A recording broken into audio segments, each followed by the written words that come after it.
para la palabra de Dios. Amén. Casi no se oye el amén. ¿Será que yo? Amén. Qué bueno, qué alegría, qué gozo hay en el pueblo de Dios. Hay gozo en el pueblo del Señor cuando lo alabamos y lo glorificamos de una manera. Por eso es que tenemos que tener entendimiento. Por eso es que insistimos tanto en la iglesia de que estudiemos la palabra de Dios, porque de esa manera nosotros tenemos el entendimiento de lo grande, de lo poderoso, de lo hermoso que es nuestro Señor. Y cuando lo alabamos, pues estamos agradecidos. Sale de nosotros, como dijo el Señor, el que creyere en mí, de su interior correrán ríos de agua viva. Y entonces eso es lo que corre en la alabanza. A pesar de lo que estamos pasando, hermanos, mire, sepa algo. Lo que usted está pasando en este momento, ay pastor, pero es que usted no sabe lo que yo estoy pasando, que es muy terrible.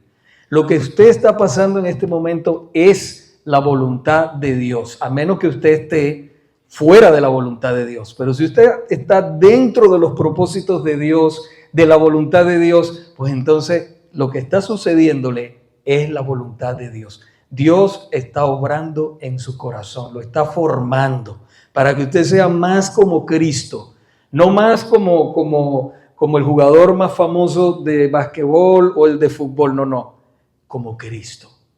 ¿Ok? Dice la palabra que el que Él ama lo disciplina, el que toma por hijo, y usted es hijo, dice la palabra que lo disciplina, para que sea ¿qué? Hijo y más como Cristo. Vaya a su Biblia, prepare su Biblia, estamos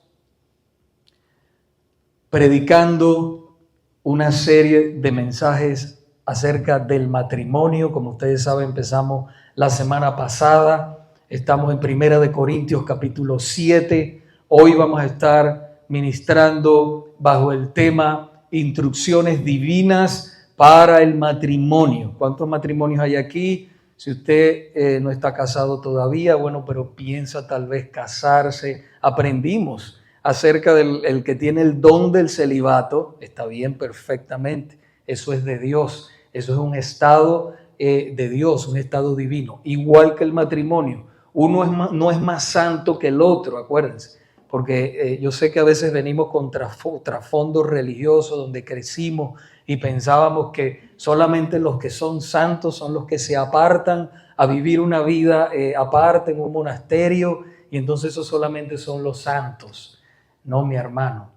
Es tan santo el que es célibe, el que se dedica al Señor, pero es un don de Dios, no por obligación, sino que es un don de Dios, como el que se casa, tiene su esposa o tiene su esposo. Eso es un estado honroso. Por eso la palabra dice en Hebreos capítulo 13, versículo 4, dice: honroso sea en todos el matrimonio y el lecho sin mancilla, pero a los fornicarios y a los adúlteros los juzgará Dios. O sea que el matrimonio también es un estado honroso y santo. Y eso es lo que Dios desea para todos aquellos que no tienen el don del celibato.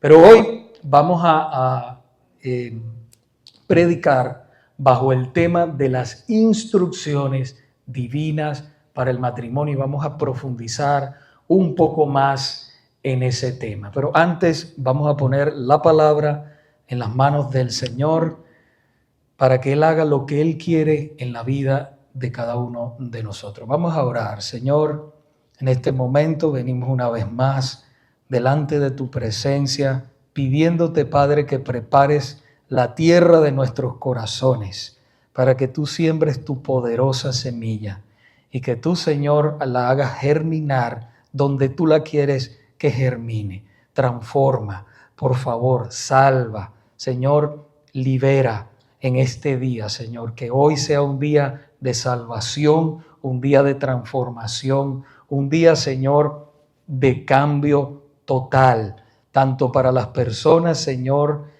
salvas, hermanos en Cristo, como aquellos amigos y amigas que nos visitan. Te lo pedimos, Padre mío, y te pedimos también, Señor, que tú me uses a mí una vez más para tu gloria, Señor, que seas tú, Padre, obrando. Espíritu de Dios usándome una vez más. Yo te lo pido, Señor, junto a mis hermanos, en el nombre de Jesucristo. Y toda la iglesia dice amén y amén. Primera de Corintios, capítulo 7, vaya a su Biblia. Si no tiene Biblia, va a estar en la pantalla. Voy a leer de la versión Reina Valera. Primera de Corintios, capítulo 7, del versículo 10 en adelante. 10 al 16. Así dice el Señor. Así dice el Señor, hermanos. Pero a los que están unidos en matrimonio, mando no yo, sino el Señor, que la mujer no se separe del marido, y si se separa, quédese sin casar, o reconcíliese con su marido, y que el marido no abandone a su mujer. Y a los demás yo digo, no el Señor, si algún hermano tiene mujer que no sea creyente, y ella consiente en vivir con él, no la abandone.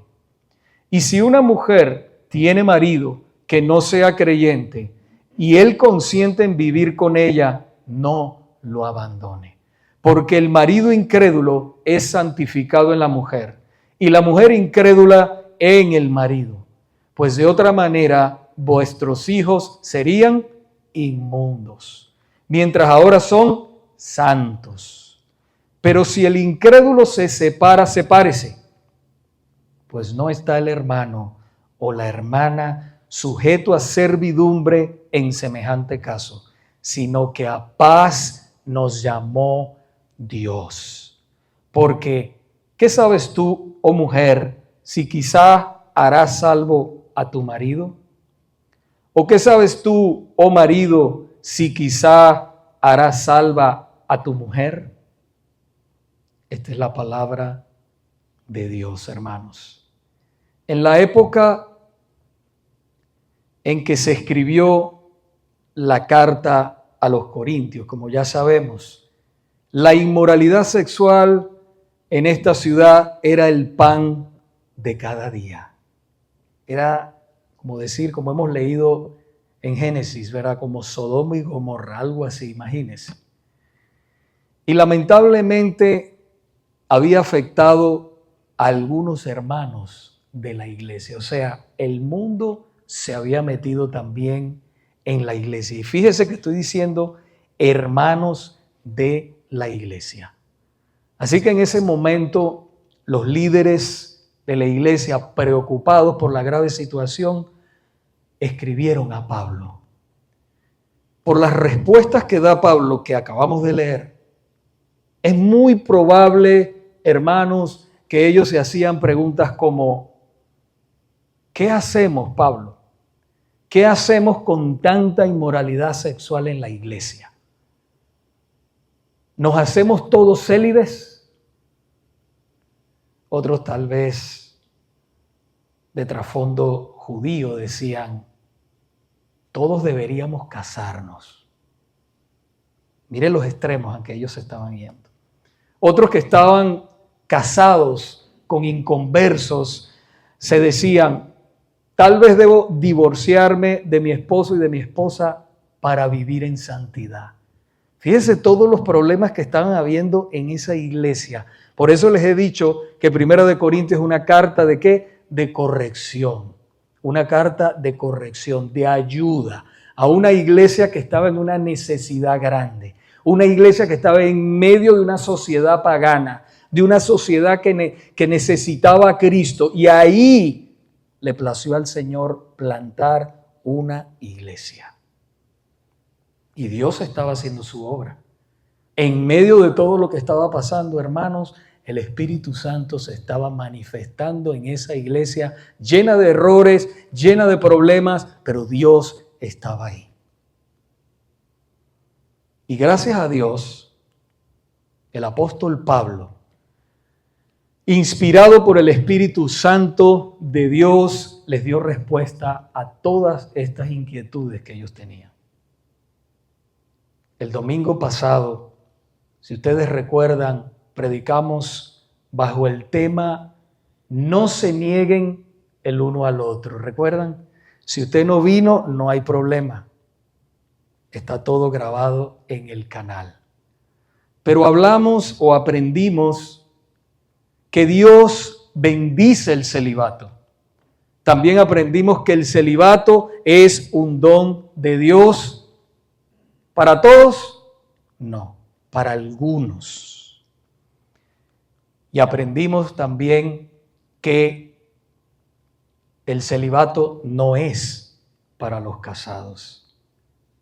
Y usted dirá, pastor, pero eso se supone, pero en aquella época no era así, hermanos. Ellos estaban en plena confusión.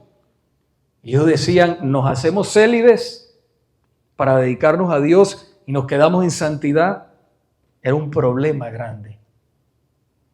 Hoy aprenderemos qué instrucciones nos da Dios para lidiar en situaciones de crisis en nuestros matrimonios. Número 1, veremos qué instrucciones nos da la palabra de Dios para los cristianos casados con cristianos. Número 2, qué instrucciones nos da Dios para los cristianos casados con no cristianos. Y número 3, qué instrucciones nos da Dios para los cristianos que están casados con no cristianos y que los no cristianos quieren separarse. Porque también hay esas situaciones. Hay cristianos que están casados con no cristianos, pero esos inconversos quieren separarse.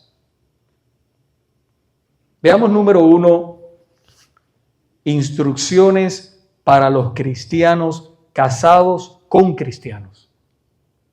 Primera de Corintios, vaya allí por favor otra vez. Primera de Corintios capítulo 7, versículos 10 y 11 nos dice, pero a los que están unidos en matrimonio, mando, no yo, sino el Señor, que la mujer no se separe del marido, y si se separa, quédese sin casar, o reconcíliese con su marido, y que el marido no abandone a su mujer. En aquella época, la tasa de divorcios era muy elevada entre judíos y gentiles. Y cuando nosotros decimos gentiles, inconversos, ¿verdad? En aquella época pues se está refiriendo a eso.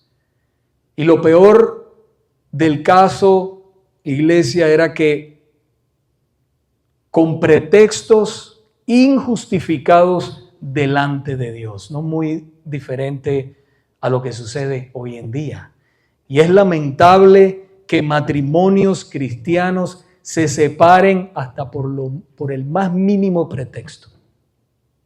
Hoy en día hay matrimonios que se separan por el más mínimo pretexto y quebrantando así el pacto que hicieron delante de Dios de amarse, respetarse y cuidarse en las buenas y en las malas. ¿Se acuerdan de eso? En las buenas y en las malas. Se nos olvida, hermanos, que el matrimonio es una institución divina y es un compromiso de por vida por designio divino. Y es que algunos de nosotros pensamos que todo va a ser color de rosa en el matrimonio. No. Bienvenido a la realidad si ya tienes 1 año, 2 años, 3 años casado. No es así. El matrimonio es muy bueno, muy, muy bueno, hermanos. Yo tengo, por la gracia de Dios, 32 años casado. Y si me tuviera que casar de nuevo, me casaría con la misma mujer. De verdad se los digo. Pero también hemos tenido altas, bajas. No es fácil. Pero hicimos un compromiso delante de Dios. Estamos en pacto con Dios y el uno al otro. Y es para toda la vida. En las buenas y en las malas. Tenemos que recordar eso. Nuestro Señor Jesús había enseñado mediante su ministerio terrenal, citando Génesis 2:24 en Mateo 19:5 y 6, que el hombre dejará padre y a madre y se unirá a su mujer, y dice que los dos serán una sola carne. Así que no son más dos, sino una sola carne. Por tanto, lo que Dios juntó, no lo separe ningún hombre, incluyéndonos a nosotros como los que hicimos el pacto. No lo separe ningún hombre. No sé si usted sabía, pero existen solo 3 formas en las cuales un matrimonio queda verdaderamente disuelto ante los ojos de Dios. Y las vamos a ir explicando poco a poco mediante se va desarrollando esta enseñanza. Así que no pierda de vista lo que está diciendo el Señor, lo que nos está diciendo el Señor en esta tarde. Número 1, por fornicación o adulterio. Las dos son inmoralidades sexuales. En el versículo 7 del capítulo 19 de Mateo, los discípulos le preguntaron al Señor hablando del matrimonio: ¿por qué pues mandó Moisés dar carta de divorcio y repudiarla? Jesús les explica en el siguiente versículo y les dice: por la dureza de vuestro corazón, Moisés os permitió repudiar a vuestras mujeres, mas en el principio no fue así. Por la dureza, hermanos, del corazón de ellos y del corazón de nosotros hasta el día de hoy, el Señor permitió y permite el divorcio, mas al principio no fue así. El diseño de Dios es que nosotros nos mantengamos juntos hasta que la muerte los separe. Por eso el Señor dijo en Mateo capítulo 19, versículo 9, y yo os digo que cualquiera que repudia a su mujer, salvo por causa de fornicación, inmoralidad sexual, ¿verdad?, y se casa con otra, adultera. Y el que se casa con la repudiada, adultera. Y ese que serio es el matrimonio. No es como he visto yo muchas veces, muchas personas que no conocen, famosos y todo. No, el matrimonio es un contrato. No, el matrimonio no es un contrato, mi hermano. El matrimonio es un pacto delante de Dios. Y como Él lo creó, Él también dice cuándo se va a romper y cómo se va a romper. Y aquí nos está diciendo el Señor: por causa de adulterio. Ahora, también ese matrimonio puede ser sano si hay verdaderamente arrepentimiento, hay sanidad. El Señor puede sanar y restaurar ese matrimonio, si, vuelvo y repito, si verdaderamente hay arrepentimiento y la parte ofendida lo perdona. Hay restauración porque el Señor es un Dios restaurador. Yo he visto matrimonios restaurados. Y cuando hay arrepentimiento genuino, estamos llamados como hijos de Dios a perdonar y a perdonar de todo corazón. Pero no estoy hablando de una persona que es un picaflor. No. Estoy hablando verdaderamente de una persona que se arrepiente.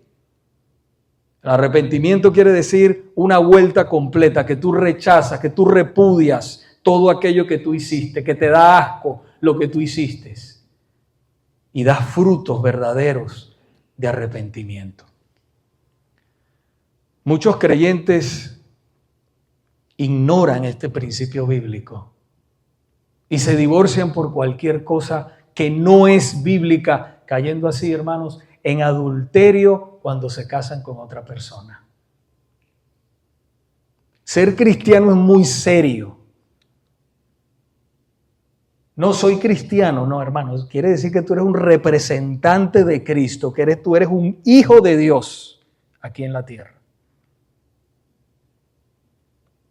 Algunos dicen, le doy algunos ejemplos. Algunos, hay muchos, pero le doy algunos ejemplos de causas antibíblicas para el divorcio. Algunos dicen, no, es que ya no siento nada, este es el más común, ya no siento nada por ella o ya no siento nada por él. El amor se murió, se espumó. Otros dicen, no, es que está muy gorda, está muy gordo. Y se divorcian por eso. Entonces, no, es que no es romántico, no es romántica. Usted se sorprendería, hermano, pero hay matrimonios que hacen eso. Es increíble. Pero pasa eso, es que ya no me satisface íntimamente.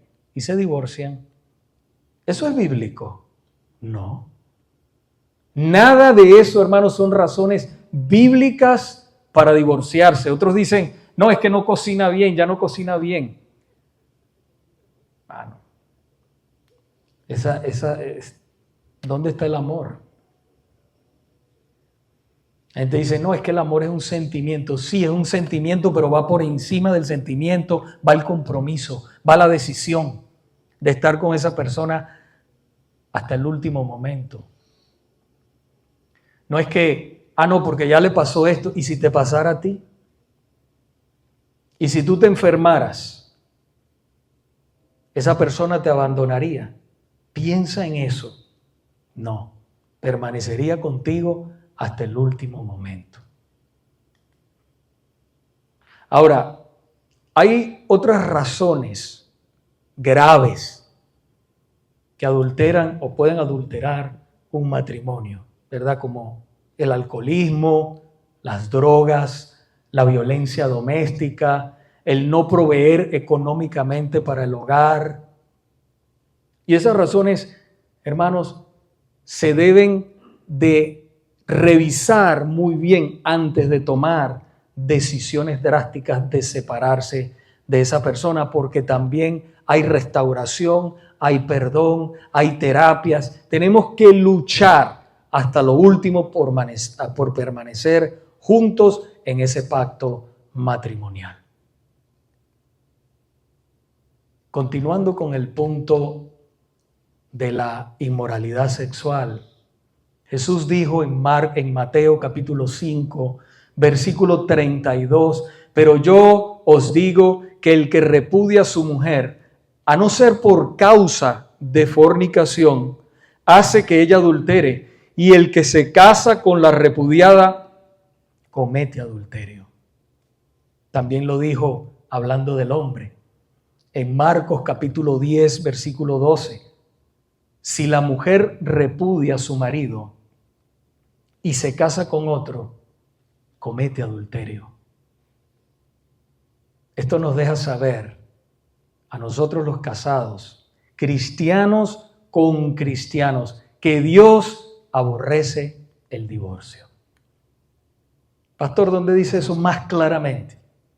Malaquías capítulo 2, versículo 16 dice, porque Jehová Dios de Israel ha dicho que Él aborrece el repudio. En otras palabras, el divorcio. Y al que cubre de iniquidad su vestido, dijo Jehová de los ejércitos.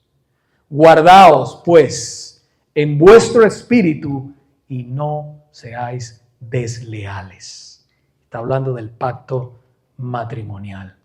Por eso el apóstol Pablo dice en el versículo 11 de 1 de Corintios, capítulo 7, de lo que venimos estudiando, y si se separa, quédese sin casar, o reconcíliese con su marido, y que el marido no abandone a su mujer.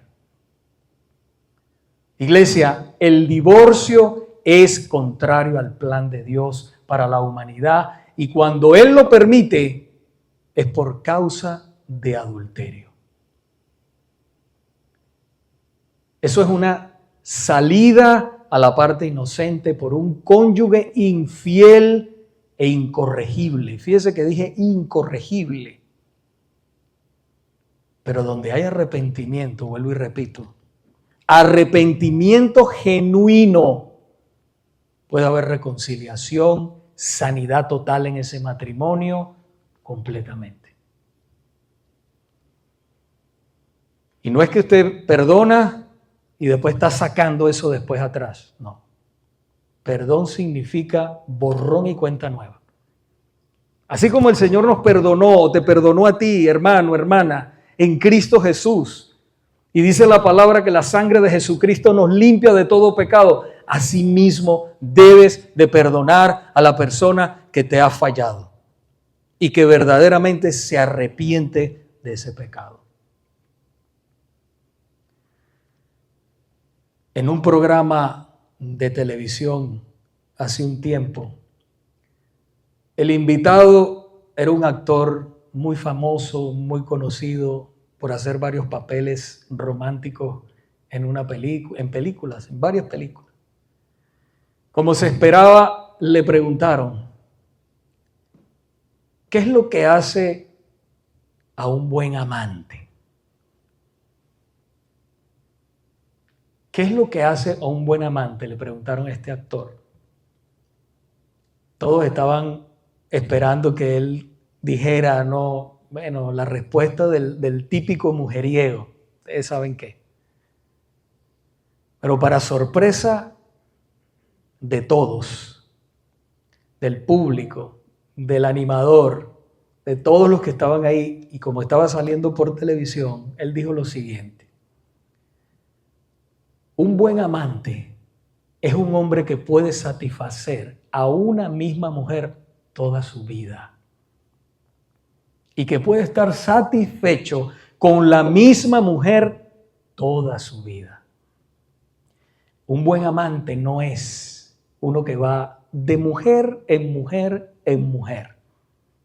Cualquier perro puede hacer eso. Y sorprendió a todos con esta verdadera respuesta. Cualquier perro puede hacer eso. Eso es lo que es un buen amante. El verdadero amor no es el que nos enseñan las películas, hermanos. No es lo que nos enseñan las películas de Hollywood. Eso es perversión. Eso está en contra de la palabra de Dios y de sus principios. Eso es una fantasía. Usted ve que apenas las personas se conocen, a la cama, sin compromiso, sin nada. Por eso la Biblia dice claramente que el mundo está bajo el maligno. Y eso nos lleva a las instrucciones que nos da la palabra de Dios para los que están casados con inconversos. Instrucciones para los cristianos casados con no cristianos, para ser más claro. Primero de Corintios capítulo 7, del 12 al 14 nos dice: y a los demás yo digo, no el Señor, si algún hermano tiene mujer que no sea creyente y ella consiente en vivir con él, no la abandone. Y si una mujer tiene marido que no sea creyente y él consiente en vivir con ella, no lo abandone. Porque el marido incrédulo es santificado en la mujer y la mujer incrédula en el marido. Pues de otra manera, vuestros hijos serían inmundos, mientras que ahora son, ¿qué dice ahí? Santos.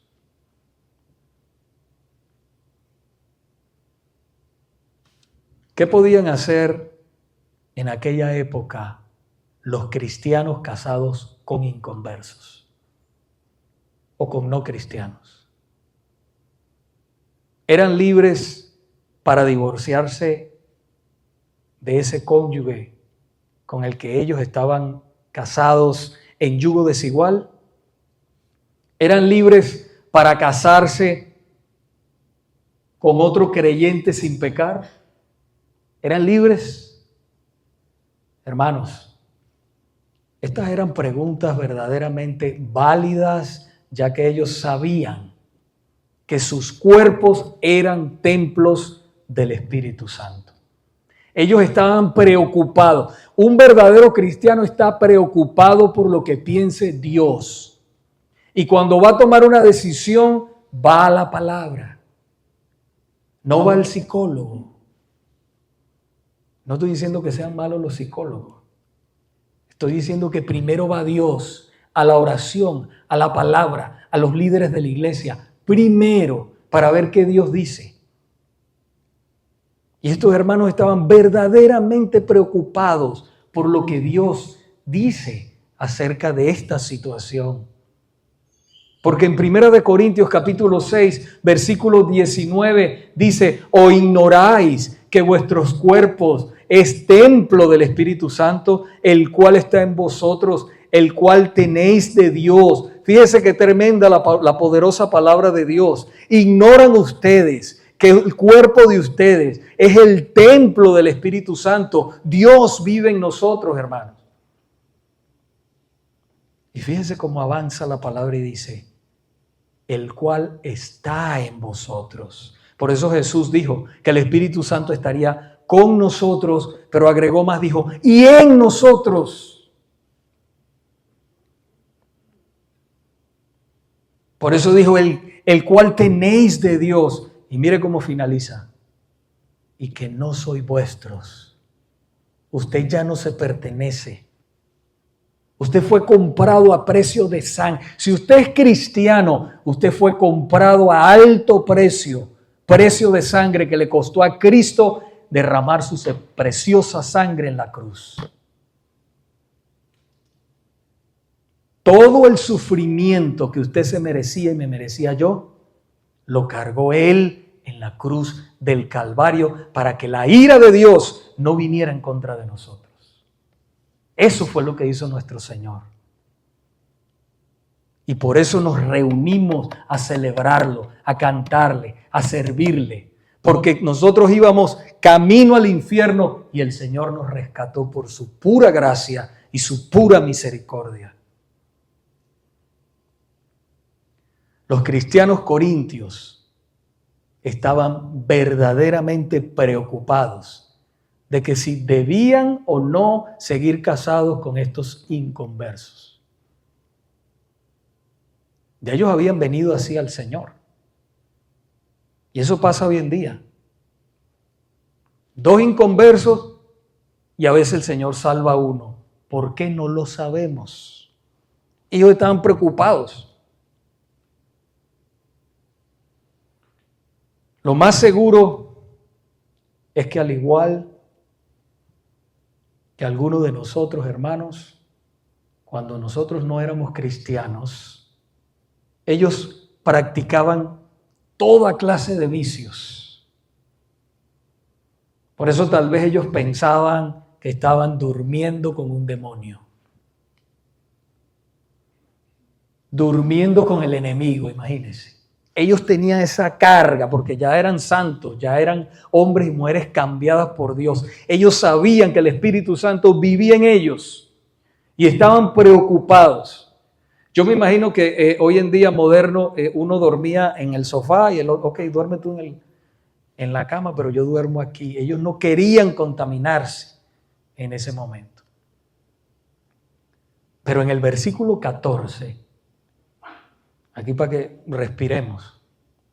En el versículo 14, el apóstol Pablo le dice para calmar sus conciencias que no tenían que divorciarse de sus cónyuges inconversos, ya que Dios había extendido, hermanos, una gracia especial en ellos y en sus hijos. Vaya al versículo 14 de 1 Corintios 7, dice: porque el marido incrédulo es santificado en la mujer. Y no estoy hablando del marido que viene y visita la iglesia, eso no es ser creyente. Porque usted esté en la iglesia no significa que usted es creyente. Lo que lo hace usted creyente es que usted se arrepienta de sus pecados y ponga la fe en Jesucristo para salvación de su alma. Y usted cambie su manera de vivir. por una manera de vivir como dice el Señor en su palabra.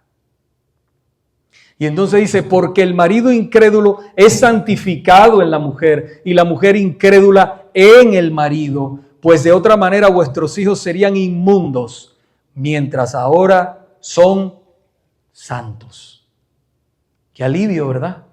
Para esa preocupación tan grande en ese momento. Y tal vez alguno de ustedes tenga esa preocupación. Tranquilo, tranquila. El Señor ha extendido esa gracia. Lo que nos enseña este versículo es que tanto el cónyuge inconverso como los hijos quedan santificados por Dios por medio del cónyuge cristiano. Fíjese qué poder. Si usted no es cristiano o si usted no es cristiana y usted está viviendo con un cristiano, Dios está ahí. Pero escuche lo que le voy a decir ahora. Santificados no quiere decir que son salvos. Porque usted puede disfrutar de esa gracia ahora, pero si usted no se arrepiente y pone la fe en Jesucristo, usted se va al infierno cuando usted cierre sus ojitos aquí.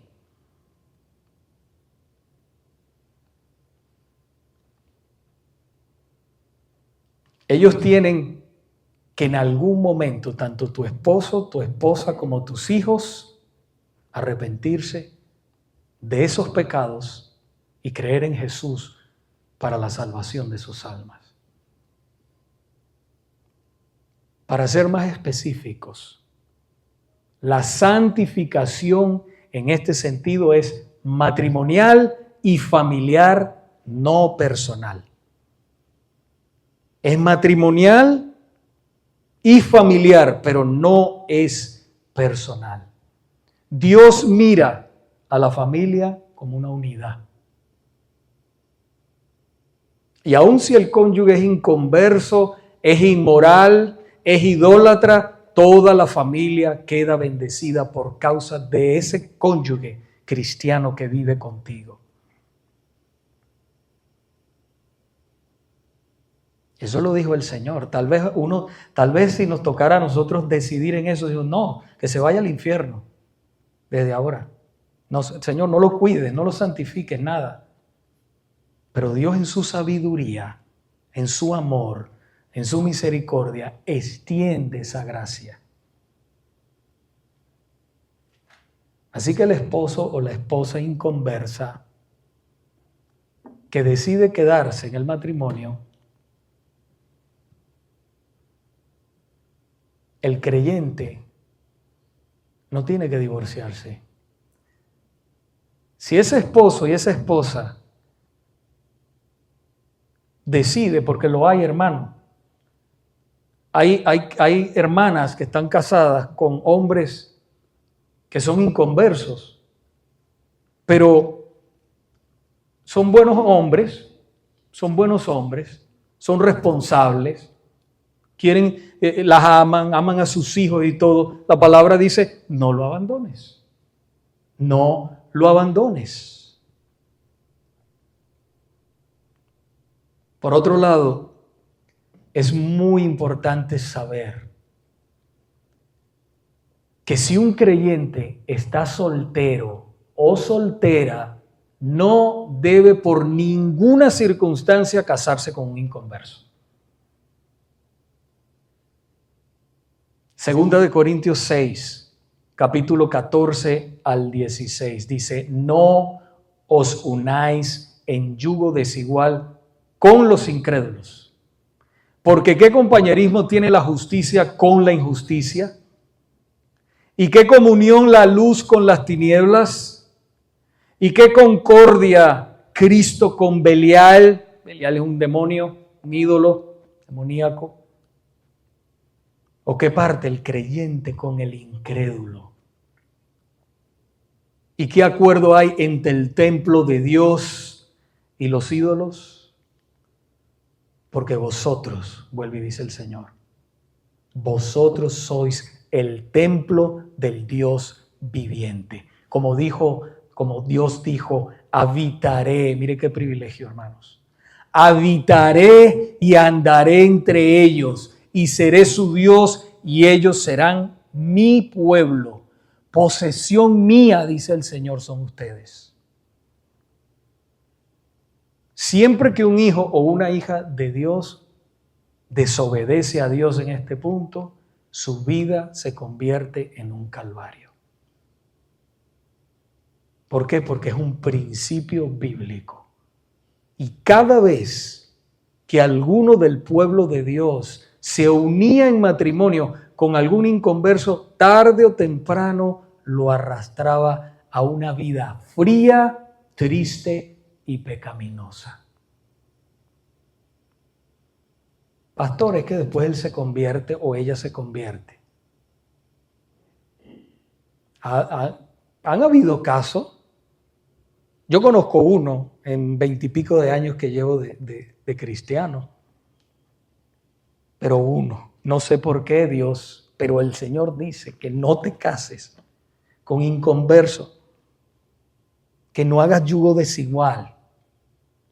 Asegúrate que es un verdadero cristiano. Pastor, pero me parece una contrariedad ahí.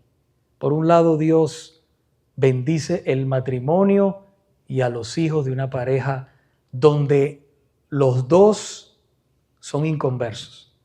Pero por el otro, Dios no bendice a aquel que desobedece y se casa con un inconverso. ¿Por qué? Son dos situaciones. Aquellos dos vinieron inconversos. El Señor salvó a uno. Ya sabemos por qué. Pero este desobedeció al Señor y se casó con uno que no es pueblo de Dios. ¿Por qué? La diferencia está en que el primero, pues ya lo expliqué. ¿Qué es lo que pasa ahí, hermanos? ¿Por qué el Señor hace eso? La desobediencia. La desobediencia a Dios y su palabra. Ahí está la clave. En la obediencia hay bendición.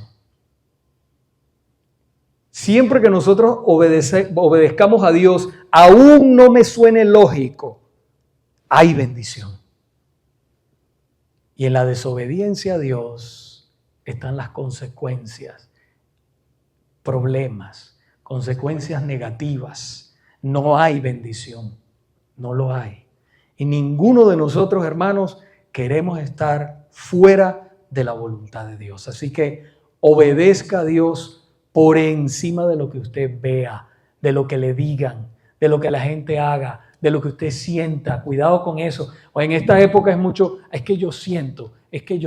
Mire, si los sentimientos son bonitos, pero sus sentimientos tienen que estar alineados a la palabra de Dios. Y sus sentimientos, pero el Señor dice aquí, no hagas esto. Y tú dices, no, pero es que yo siento. Y tienes una lucha ahí, mire. Eche los sentimientos a la basura y obedezca a Dios. Siempre va a salir a flote. Siempre va a estar bien.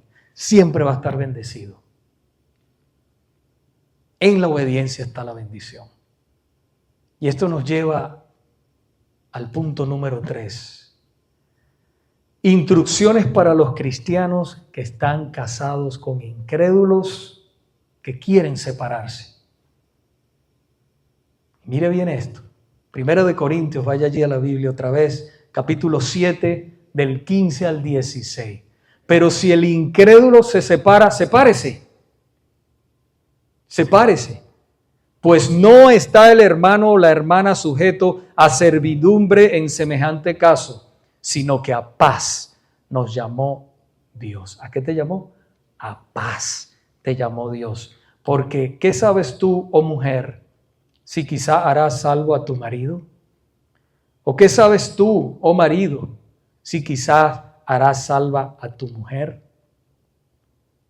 Fíjense que en la época de Pablo, y aún mucho después, existían matrimonios en los cuales los maridos incrédulos despreciaban a sus esposas por el estilo de vida piadoso que ellas llevaban. Las despreciaban.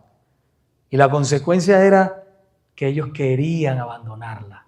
Querían dejarla, imagínese usted, así, al azar, con hijos y todo. No les importaba.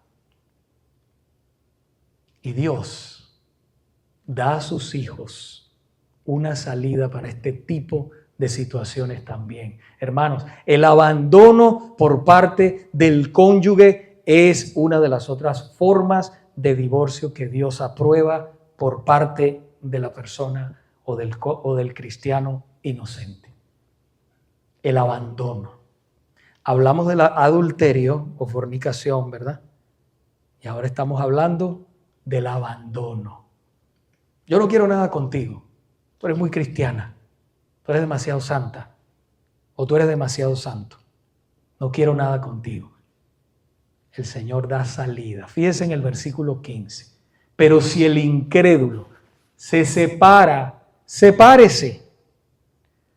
Iglesia, si el incrédulo es el que inicia el proceso de divorcio, el cónyuge cristiano no debe impedirlo. Y no es orgullo, no lo es.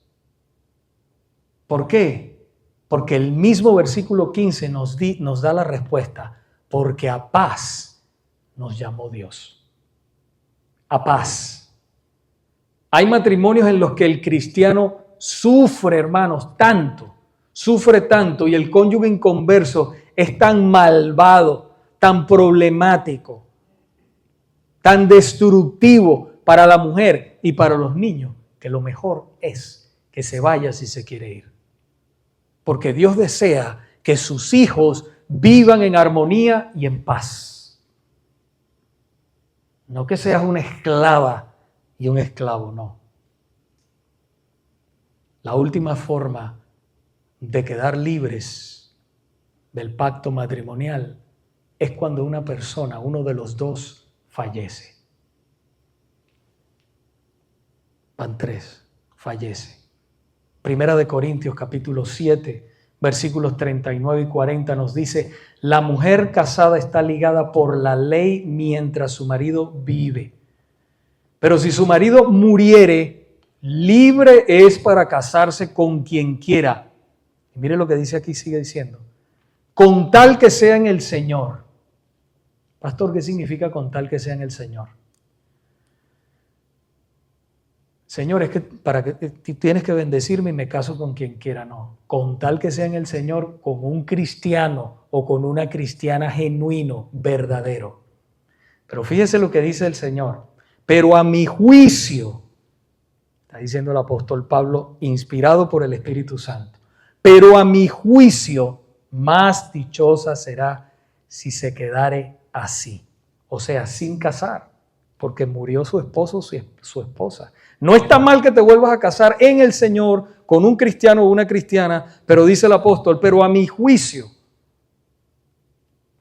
será mejor o será más dichosa si se quedare así, sin casar. Y pienso que también yo tengo el Espíritu de Dios. Así que hoy hemos visto que ante los ojos de Dios, el pacto matrimonial se deshace únicamente por 3 razones. Número 1, por muerte. Número 2, por adulterio. Y número 3, por abandono por parte del cónyuge inconverso. Cuando alguna de estas cosas suceden, el cristiano queda libre para volverse a casar. Vuelvo y repito, pero siempre y cuando sea en el Señor. Siempre recordando que debe ser con otro cristiano verdadero, pueblo de Dios. El pueblo de Dios está separado del mundo. Y Dios es celoso con su pueblo. Amigo o amiga que me escuchas, no quisiera irme en esta tarde sin decirte una última verdad. Tal vez digas en esta tarde, yo nunca había escuchado un mensaje acerca del matrimonio así. Yo nunca me imaginé que vivir en concubinato, como estoy viviendo era un pecado a los ojos de Dios. Nunca me imaginé eso. O si estás casado o casada, posiblemente puedas decir, yo no sabía que Dios, el creador del matrimonio, tiene leyes que si las sigo seré bendecido o bendecida y si no, no. Yo no sabía eso, pero hoy me estoy dando cuenta. Déjame hacerte un par de preguntas antes que te vayas, porque estas preguntas verdaderamente marcarán tu destino. ¿Has conocido hoy que no estás haciendo las cosas bien? ¿Los has reconocido ahí donde tú estás? ¿Has llegado a la convicción en tu corazón de que debes hoy arrepentirte de tus pecados? Que tu matrimonio no funciona, que tu matrimonio se está quebrando y has sentido convicción en tu corazón y necesitas restauración en tu vida. Necesitas tener una relación verdadera con Dios, con el Dios verdadero. Déjame decir que todo comienza con un verdadero arrepentimiento de pecados. Todo comienza con un verdadero arrepentimiento de pecados, una fe genuina en Jesús para salvación de tu alma. Puede decir que usted diga, ay pastor, pero es que ya yo me divorcié, ya mi esposa se casó con otro. No importa, amigo mío, en esta tarde todo Dios tiene un comienzo nuevo para ti. Arrepiéntete y cree en el Evangelio. Cree en Jesucristo como tu Salvador y el Señor salvará tu alma en este momento. Jesús dijo en el Evangelio de Marcos capítulo 1, versículo 15, el tiempo se ha cumplido y el reino de Dios se ha acercado. Arrepentíos y creed en el Evangelio. Cada vez que usted escucha el Evangelio, Dios se está acercando a ti, dándote una oportunidad de vida, dándote una oportunidad de que tú te arrepientas y te reconcilies con Él. Es peligroso estar expuesto a la palabra de Dios y no venir a la fe genuina, no venir a Jesucristo humillado en fe y arrepentimiento, porque todo esto contará para la eternidad. Los que permanecen viviendo sus vidas como quieren, sin arrepentirse de sus pecados, sin apartarse de ellos, rechazando a Jesús, el único que los puede reconciliar con Dios, viviendo para ellos egoístamente, están bajo la ira de Dios. Y un día se despertarán en un lugar de tormento llamado infierno. ¿Por qué? Porque rechazaron al precioso Hijo de Dios. Arrepiéntete y cree en el Evangelio, dice el Señor. Juan 3:36 nos dice claramente el Señor, el que cree en el Hijo tiene vida eterna, pero el que rehúsa creer en el Hijo no verá la ira, sino que la ira de Dios está sobre él, dice la palabra del Señor.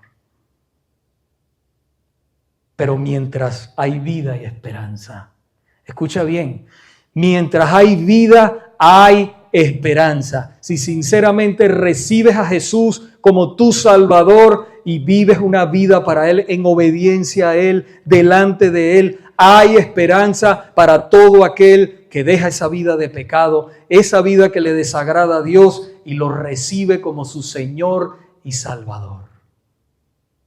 Así que en esta tarde, ven a Jesús.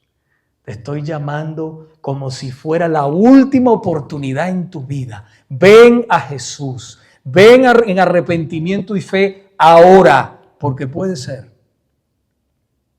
que este sea tu último día. Puede ser que este sea la última vez que tú escuches el Evangelio, que son las buenas noticias de salvación. Y mañana puede ser que no te levantes. Ven a Cristo en arrepentimiento y fe. Oremos. Señor, En este momento tu santa palabra ha sido predicada. Y te pido, Señor, que en aquellos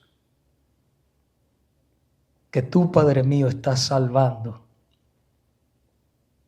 vengan en arrepentimiento y fe genuinamente, Señor, y que tú cambies sus vidas, que tu palabra quede, Señor, estampada en sus corazones en este momento poderosamente, y que tú los cambies para tu gloria, Señor.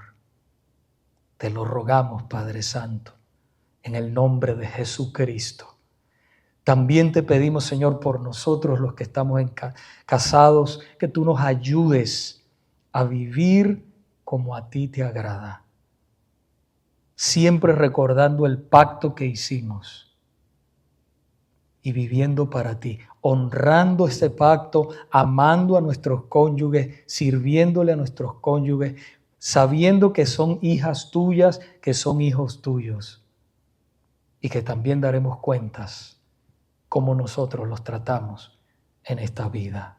Señor, gracias por tanto. No podemos agradecerte más. No hay ninguna palabra, Señor, en el idioma español que pueda glorificar la grandeza de tu gracia y de tu amor.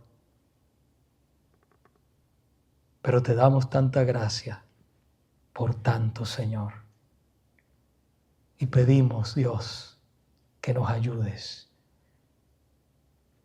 En el nombre de Jesucristo te lo pedimos, Señor. Amén.